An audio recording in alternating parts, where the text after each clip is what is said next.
Hi, I'm going to add a couple of data sources to my dashboard.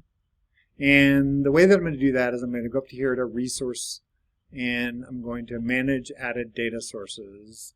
And then I'm going to go to Add a Data Source.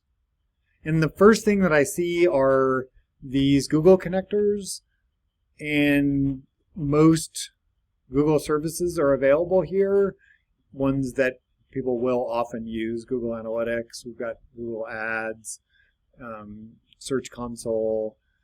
So the main thing to know about these is that the account you're logged into has to have access to the data source. So for example, I'm logged in as myself.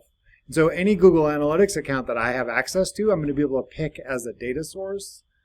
But if somebody shared a Google Analytics account with a Gmail account that I have a login for, I'm not going to be able to see that here. I would have to log into that account. So what you can do is you can share your dashboard with another account and then open the dashboard in a Chrome browser that's logged into that account and then connect to your data source. And then you'll have that data source connected to the dashboard and you can use it in reports. So you can switch back to your account to edit the dashboard, but you're not going to be able to edit the data source. You'll have to be logged in as that other account. These Google connectors are great.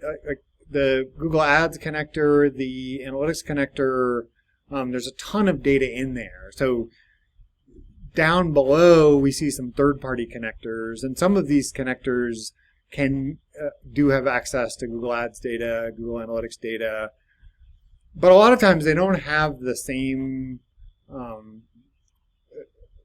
number of dimensions and metrics. So if I'm connecting directly to a data source, typically, if it's one of these, I'm going to use these. Another data source that I tend to use a lot is this Google Sheets connector. So we'll look at this as an example. And I have a Google Sheet that I'm going to use. So, and this is showing, I've got a column for month of the year, sessions, and then the number of blog posts. So this is just something that I compiled where I wanted to see if there was a correlation between sessions and the number of blog posts published in a given month. And look at those two variables. So in Data Studio, I can it's gonna I can click to show more items, but a lot of times what I'll do is I'll go ahead and open from Google Drive, and then I can just search for it in there. And if I search by name, I'll see everything. So this is actually the sheet that I'm looking for. So I'm going to select that, and I'll go ahead and add that.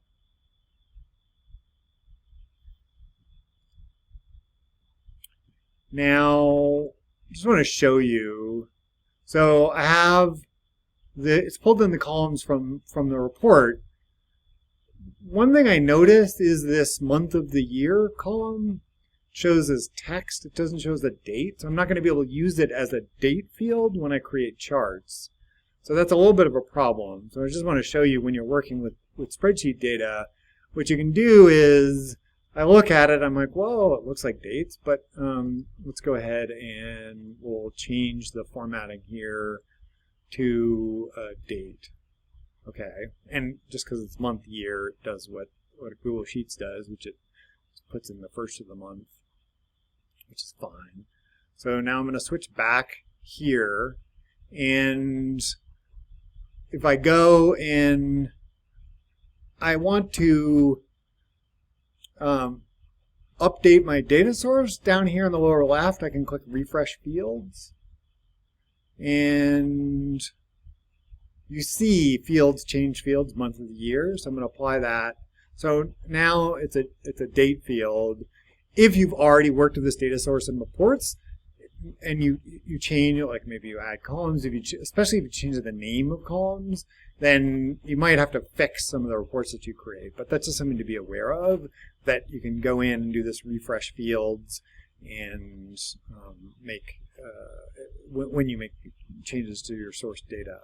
I like using Sheets because there's a lot of circumstances where I might want to create formulas to do some calculations in a sheet.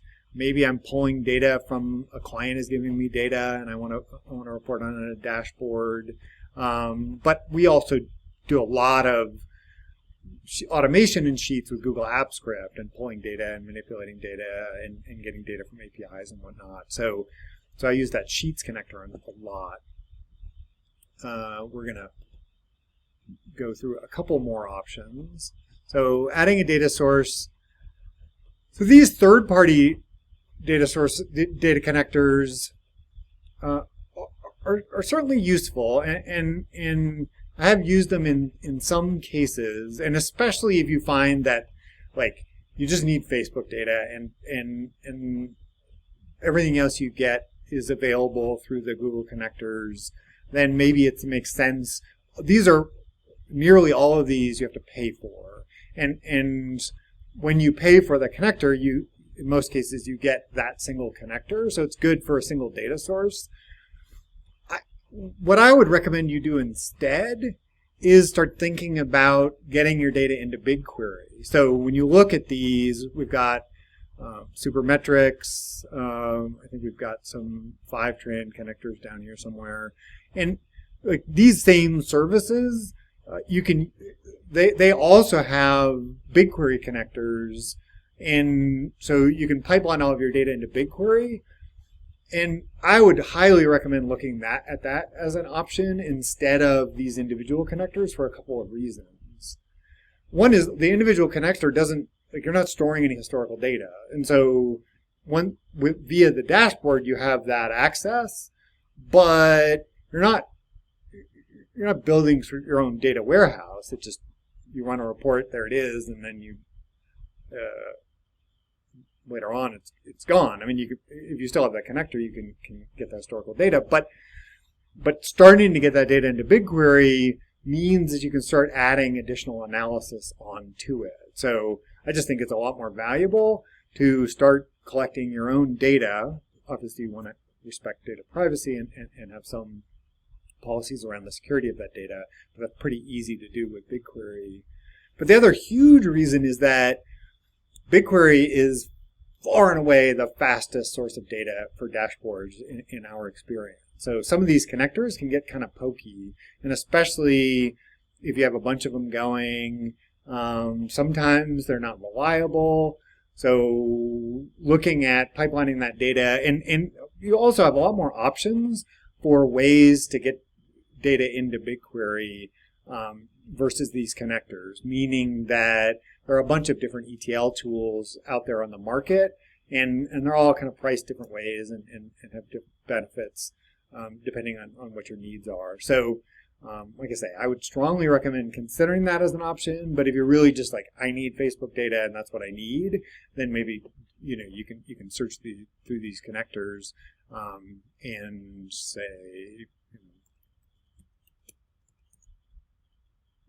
so you're going to get a list of different connectors that connect to Facebook. So quick tour of adding data sources to a Data Studio dashboard.